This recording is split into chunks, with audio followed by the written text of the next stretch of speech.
Jen here. So today we're going to make a mesh wreath using all Dollar Tree items. So I have this really cute sign I found at the Dollar Tree. It's one of their new items. It's so cute. It's just a picture frame. It has a little pink ribbon hanger on it. It says Explore. The little glitter stuff inside moves. It has a panda, a sloth, and a unicorn. I thought this would be really cute to hang up in my classroom. So I have this sign as the center, and I'm going to use the Dollar Tree mesh. I have 3 colors, the purple, blue, and white from the spring section. And then for the first time ever, I'm going to try and use a wood burner to seal the edges to see if I can eliminate some of the fraying on the edge of the mesh.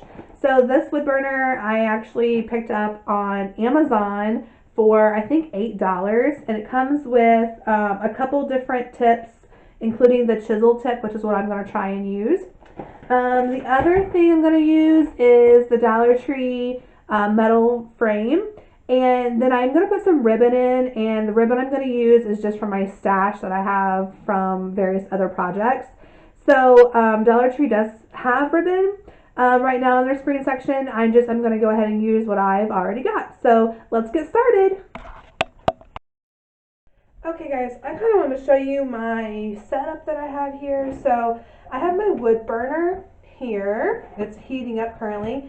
And then I got this cool mat on Amazon. It is a Caterpillar tempered glass. It was about $24, but it also has, if you can see on here, it has the measurements on here, which I think is awesome. And so you want to make sure when you're using a wood burner that you're using a piece of tempered glass to cut on. That's the big thing. Then I also have a bucket from the Dollar Tree with a dowel in it that I got from the Dollar Tree. These are in the Crafter's Corner section. It came in a pack. And what I like to do then is put my mesh on the dowel. So I take this and I'm running it through that top middle hole.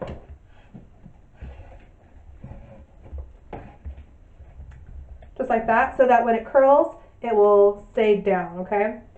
So this is the first one I've used, this wood burner, and let me tell you guys, it is amazing. The Dollar Tree mesh really tends to fray quite a bit, so having this wood burner is a lifesaver. So it's been on for a minute. It doesn't have a temperature on it, so I'm not sure if it's quite hot. I'm going to trim off this edge here, and this just, yeah, it's hot. It cuts like butter. So the one thing you want to make sure you're doing is going rather slow. That way it gives the wood burner time to melt that mesh. You see it smoking? So we're going to cut this mesh at 10 inches. The only thing is I wish is that my outlet was on my right side. That's the only thing I'm having issues with. So I'm going to cut this at 8 inches. And you just want to make sure that you're going kind of slow, just to give it time to melt.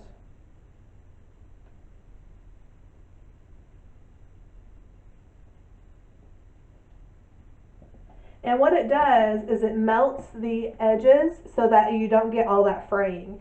Now it will still fray. It will not eliminate all of the fraying, but it will cut down on quite a bit of it. So just going to go rather slow. So I'm going to cut up all 3 colors real quick. Just want to give you an idea of how slow you're going at 8 inches. Okay, so I'm going to go ahead and I'll get that done, and then I'll show you how to put it together on the wreath. All right, guys. So let's attach what I've got onto my wreath frame. First, I wanted to tell you guys I am using the chisel tip on my wood burner. It came with a couple different tips, but that's the one I'm using. It is now on the cool down cycle because I have cut the 3 packages I'm going to cut right now. And so what you're going to do is you're going to take all 3 of your colors, and let's see if I can zoom this in just a little bit. And it doesn't matter which one you start with or how you start, but you're just going to take it and you're going to roll it. You don't want a real tight roll. I'd say the most important thing is to make sure that they're the same length on both sides. Hold it in your hand, tuck it under your thumb, and then roll the next color. And you want your rolls to be about the same size. So you can see those are about the same size around. And I would say it's probably the size of a quarter maybe. Tuck that one under your thumb. Roll your third and final color.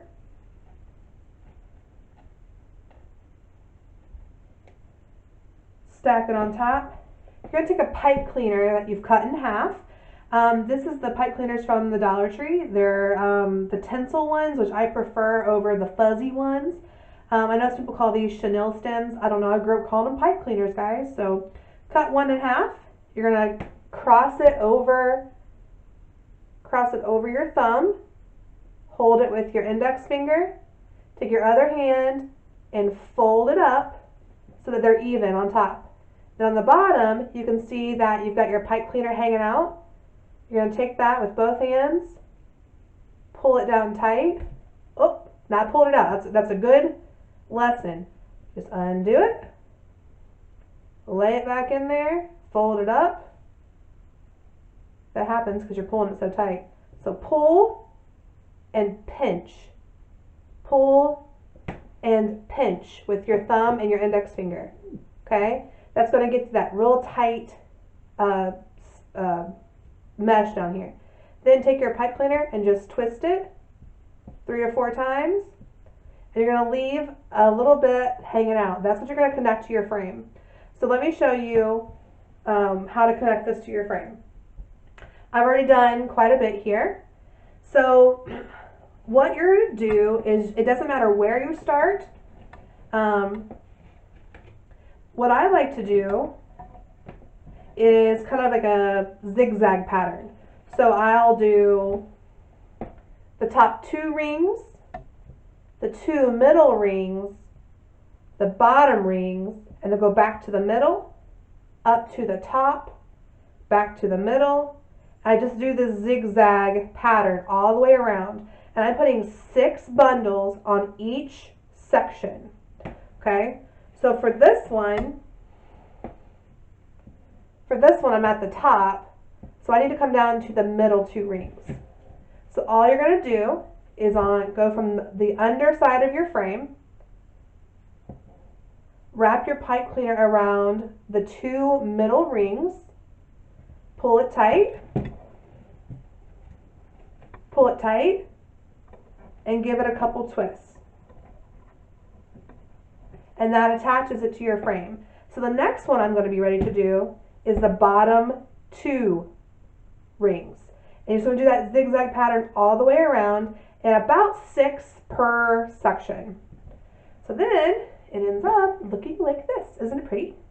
So we're going to fill this up, and then I will get back with you.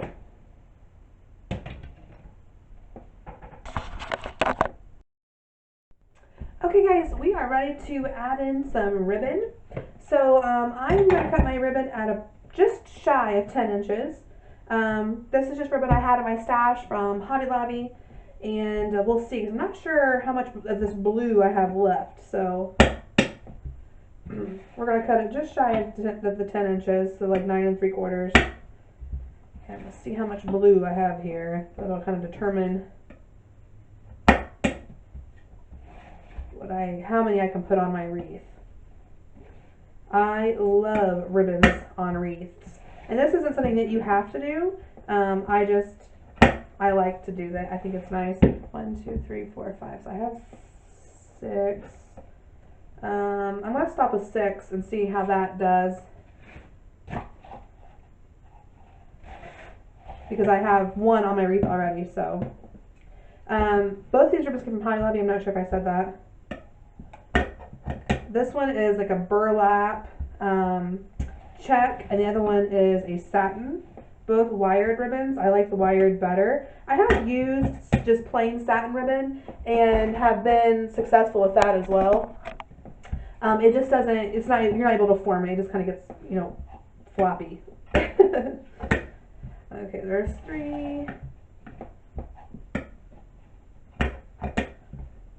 4, and 5. Okay, I might have to add one more, we'll see. So what you're going to do is you're going to dovetail this ribbon. So I fold it in half, and then on the side that has the fold, you're just going to cut diagonal, and that gives you that nice triangle shape. So you're going to do that to all of your ribbons. And then you're going to attach this the same way you would a bundle of mesh.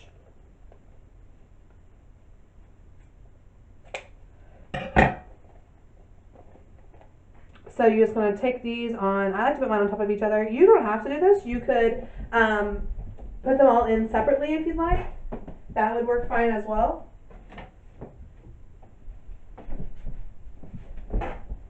So I just like to kind of gather them in the middle.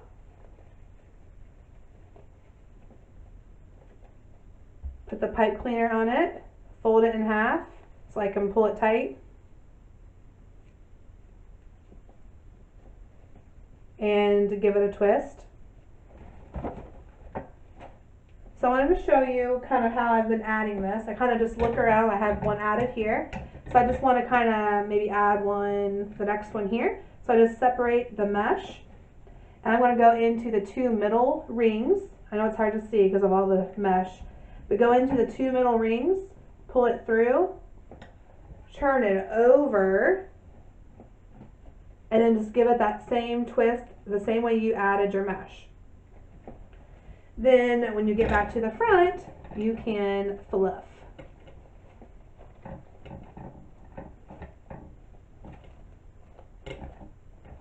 Just like that. And so you just go around and you add them. So I added 6, so I'll do kind of 3 here and 3 here, and then we'll add our sign. So we are almost finished.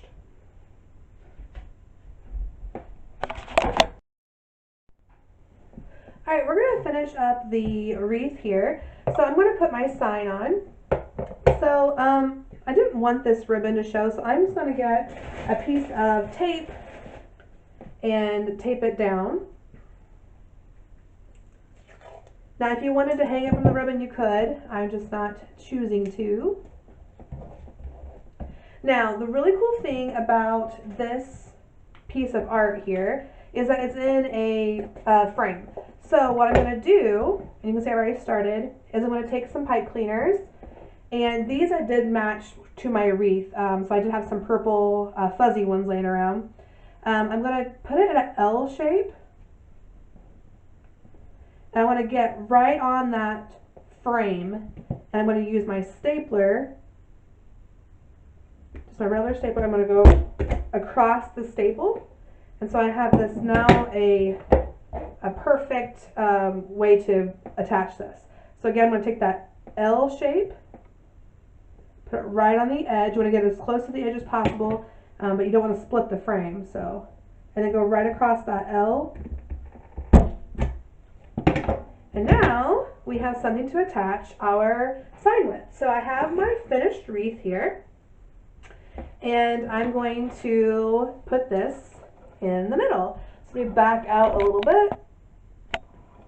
So what I'm going to do is I'm going to take my pipe cleaners, I'm going to tuck them down in the middle.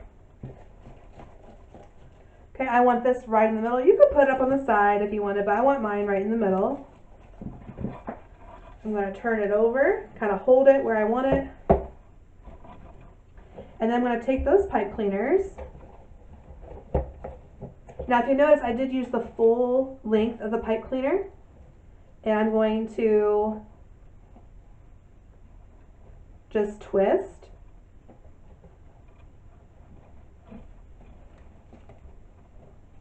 Onto the frame. So I'm just tucking one side under.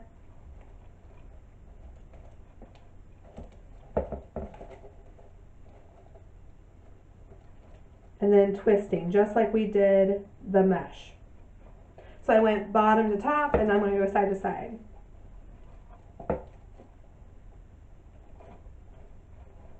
Now, if you'll notice, I'm not pulling this super tight because I don't want my sign to be down inside my mesh. I want it to be on top, but I do want it to be secure so it doesn't fall out. Okay, then the next thing we need to do is to put a hanger on it. Let's see here. So I'm going to use just a piece of pipe cleaner. You could use a ribbon. Actually, that would be a good idea, is to cut this ribbon off and use that ribbon. That'd be a good idea too. So here's what it looks like. So I want to make sure I'm at the top. And I'm just going to use a pipe cleaner, put it under, take those two ends, cross them, twist it, and then I have a hanger to hang this on. So I'm going to go hang this up so you guys can get a better look at it. I hope you guys have enjoyed this video. I really think this is super cute. I can't wait to hang it on my classroom door. Alright guys, so this is what it turned out like. I love it. I think it is so stinking cute. I cannot wait to hang this up in my classroom. I hope you enjoyed this video. Don't forget to hit the little like button, subscribe, and turn on that bell for notifications. That way you will always know when I post a new video. Until next time, keep crafting!